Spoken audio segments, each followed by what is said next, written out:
اعوذ باللہ السمیع العلیم من الشیطان الرجیم بسم اللہ الرحمن الرحیم۔ بات چل رہی تھی سیل آف موبل پراپرٹی اور legal issues and technicalities in the modes of transfer. آپ کو پتہ ہے کہ سیل قیمت کے عوض ملکیت کی منتقلی ہے۔ اب یہ قیمت کا جہاں تک معاملہ ہے اس کے اندر یا رقم ادا کی جاتی ہے یا ادائیگی کا وعدہ کیا جاتا ہے یا پارشل پیمنٹ کی جاتی ہے یا پارشل پیمنٹ کا وعدہ کیا جاتا ہے۔ اس حوالے سے اگر ہم سیل کو دیکھنا چاہیں تو سیل کے اندر سب سے پہلی چیز یہ ہے کہ سبجیکٹ میٹر جو چیز فروخت کی جا رہی ہے وہ موجود ہونی چاہیے اور اس کی ایک قیمت، ایک کنسیڈریشن جو ہے وہ متعین کی جانی چاہیے۔ اور جب سیل کے حوالے سے ٹرانسفر ہونی ہے تو دونوں پارٹیز سیلر اور بائر کا ہونا ضروری ہے، اور جس کے نام پہ وہ سیل کانٹریکٹ ٹرانسفر کیا جا رہا ہے، ٹرانسفر ہو رہی ہے وہ پراپرٹی خریدنے کا اہل ہو، اور جو بندہ ٹرانسفر کر رہا ہے وہ کانٹریکٹ کرنے کا اور اس پراپرٹی کو ٹرانسفر کرنے کا اہل ہونا چاہیے۔ اور جو سبجیکٹ میٹر ہے سیل کا وہ اپنی نیچر آف سبجیکٹ میٹر کے اعتبار سے منتقل ہونے کے قابل ہو۔ اس کے بعد سیل میں کسی بھی مول پراپرٹی کے تمام رائٹس منتقل ہونا لازمی ہوتے ہیں۔ ایک بات صاحب یاد رکھیے گا کہ اگر پارشل کوئی رائٹ منتقل کیا جاتا ہے تو وہ سیل نہیں ہوتی ہے، وہ کوئی اور چیز ہوتی ہے، یا پٹا ہوتا ہے یا مارٹگیج ہوتی ہے۔ اس کے علاوہ کنسیڈریشن جو ہے وہ نقد رقم کی صورت میں ہونی چاہیے، جائز اور قانونی ہونی چاہیے۔ اگر یہ پراپرٹی کی کنسیڈریشن ہے تو وہ ایکسچینج ہوگی صاحب، وہ سیل نہیں ہوگی۔ اس کے بعد اگر ٹرانسفر کے ساتھ شرائط منسلک ہوں تو ایسی شرائط جو ہیں وہ معقول ہونی چاہیے اور ان میں کوئی غیر قانونی شرط موجود نہ ہو۔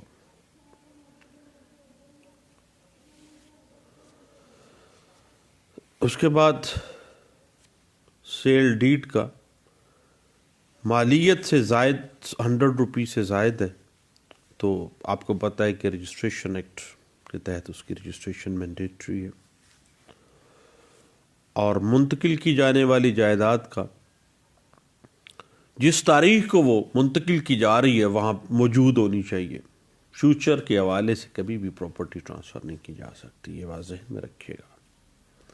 اسی وجہ سے جو ہاؤسنگ سکیمز میں فائلز ہوتی ہیں وہ کبھی بھی سیل آف مول پراپرٹی کے سیکشن 54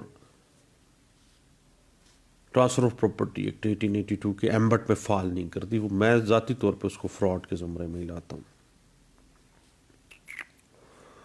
جہاں تک معاملہ ہے section 54 transfer of property act 1882 کا، تو اس میں جہاں تک معاملہ ہے نا صاحب موڈ آف ٹرانسفر کا، تو اس میں سب سے پہلی چیز تو یہی ہے کہ اگر ایموبل پراپرٹی کی قیمت 100 روپے سے زائد ہے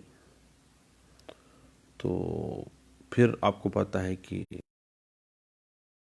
لازمی ہے سیل کے حوالے سے،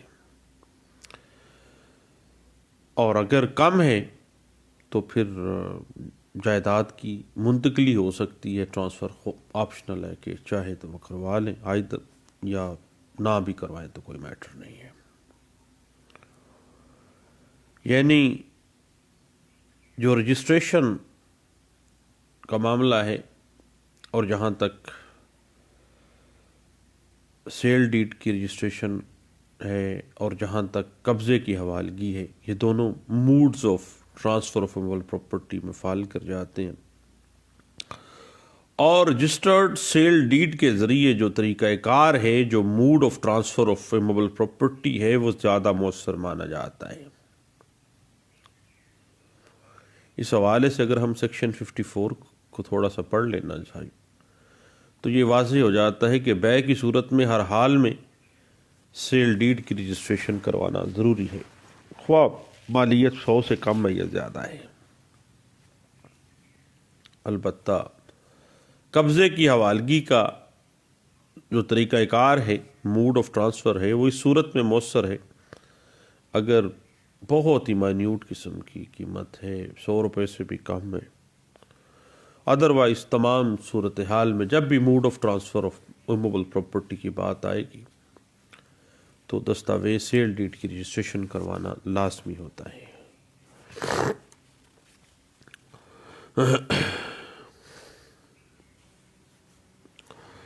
اب اس حوالے کی مزید انٹرپریٹیشن کے لیے آپ 2011 MLD پیج 303، 2005 MLD پیج 1533 اور 2002 SCMR page 1089، 2007 CLC page 1372، all India reporter 1980 supreme court page 1334 ہے صاحب،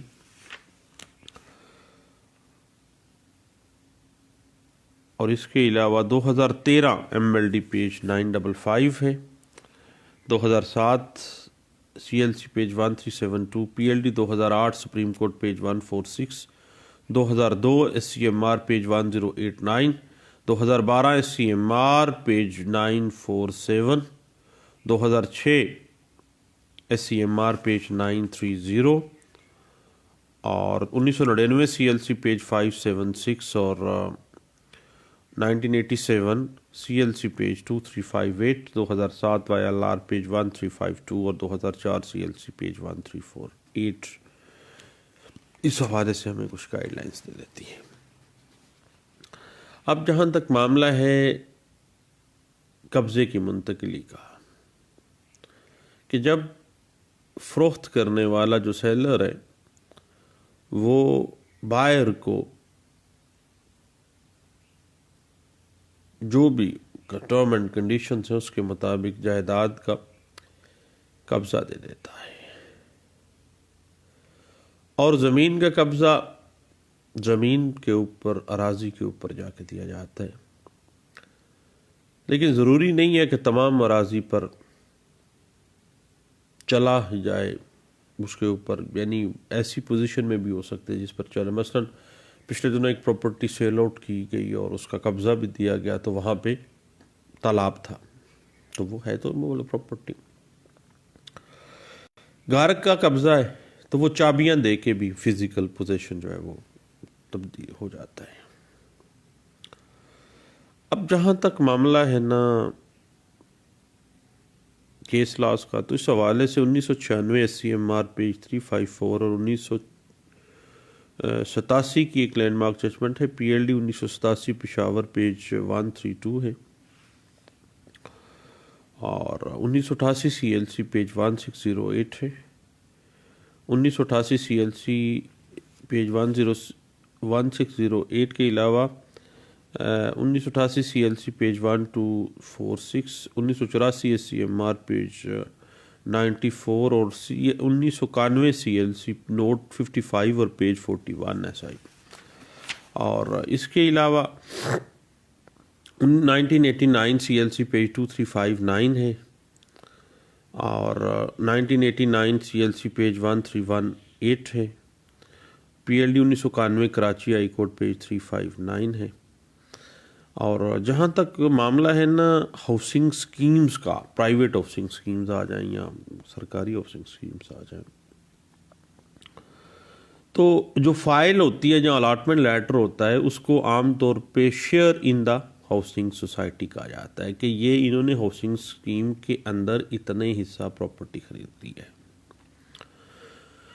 تو صاحب instrument relating to the share in the housing society, notwithstanding that assets of society consist in whole or in part of movable property, don't require registration.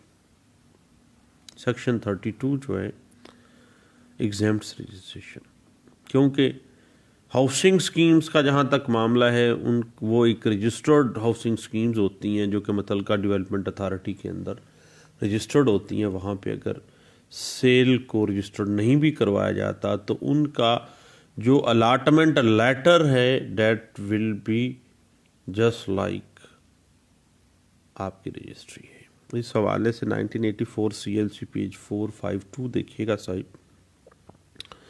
یاد رکھیے گا کہ once allotment given to the person purchasing the plot, he becomes entitled to occupy such plot by virtue of said allotment. وہ allotment ہی اس کی registry ہے صاحب, وہی اس کا سارا کچھ ہے.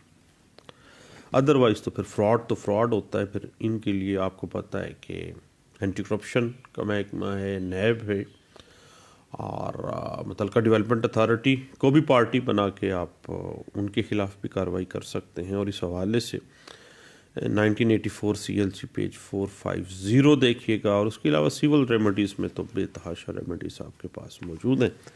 اس کے لیے مجھے تو بتانے کی آپ کو ضرورت نہیں ہے, آپ کو ایک اچھے وکیل ہیں. اس کے بعد پھر ہم اگر کنڈیشن آف ٹرانسفرز کی بات کر رہے ہیں نا صاحب, تو سیکشن 54 کے تحت ٹرانسفر جو ہے ایموبل پراپرٹی کی, اس کے لیے کچھ کنڈیشنز آ جاتی ہیں. اگر ہم سیکشن 54 کو دیکھیں تو سیلر اور پرچیزر دونوں کا تاریخ انتقال کو حاضر ہونا لازمی ہے, اور جو بایا ہے جو سیل کر رہا ہے وہ حق ملکیت کے انتقال کا مجاز ہونا چاہیے.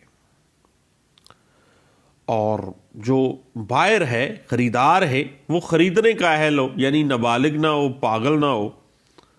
اور اگر وہ پاگل ہے یا نابالغ ہے تو اس کی طرف سے اس کا کوئی ولی جائیداد خرید سکتا ہے. لیکن خرید تو سکتا ہے صاحب, لیکن نابالغ کی اور پاگل بندے کی پراپرٹی کو بیچنا اس کے اپنے امبٹ میں نہیں آئے گا, بلکہ اس کے لیے اس کو اجازت لینی پڑے گی گارڈین کورٹ سے. اس نابالغ کا یا اس پاگل کا اس کو گارڈین مقرر ہونا پڑے گا, پرسن کی حد تک بھی اور پراپرٹی کی حد تک بھی. بات آگے چلتی ہے سر. اس کے بعد جو ٹرانسفر ہے وہ متعلقہ جائے کہ جملہ ملکیتی جو حقوق ہیں ان کا انتقال ہوتا ہے. اس پراپرٹی کی جو کنسیڈریشن ہے وہ معقول اور جائز ہونی چاہیے, اور اگر ٹرانسفر مشروط ہے تو شرائط غیر قانونی اور غیر اخلاقی نہیں ہونی چاہیے. پچھلے دنوں میں نے ایک اقرار نامہ دیکھا کہ جناب اگر بچی کی شادی انہوں نے کروا دی ہمارے لڑکے کے ساتھ تو پھر ان کو پلاٹ دے دیا جائے گا. اس طرح کی کوئی بھی شرائط غیر اخلاقی غیر قانونی قانون میں کوئی ورت نہیں ہے. البتہ یہ ایسی شرائط ہونی چاہیے جو کہ پبلک انٹرسٹ کے اگینسٹ بھی نہیں ہونی چاہیے. اس کے بعد انتقال جائیداد جو ہے وہ جس وقت انتقال ہو رہا ہے اس وقت کے قانون کے مطابق ہوتا ہے, اور انتقال کے دستاویز کی اگر رجسٹریشن مینڈیٹری ہو جاتی ہے تو پھر مینڈیٹری اس کی رجسٹریشن بھی ہوگی. یاد رکھیے گا کہ تاریخ انتقال پر وہ پراپرٹی موجود ہونی چاہیے. متوقع وراثت کے اوپر یا غیر یقینی حقوق ملکیت کبھی بھی منتقل نہیں ہو سکتے ہیں, یہ بات ذہن میں رکھیے گا. اور اسی وجہ سے ہاؤسنگ سکیمز اگر پلاٹ کی صورت میں نہیں ہے, آنے والے وقت کی ابلیگیشن ہے, تو پھر بھائی وہ سیکشن 54 کے ایمبٹ میں نہیں آتے. اس حوالے سے 2004 SCMR پیج 1130 2011 YLR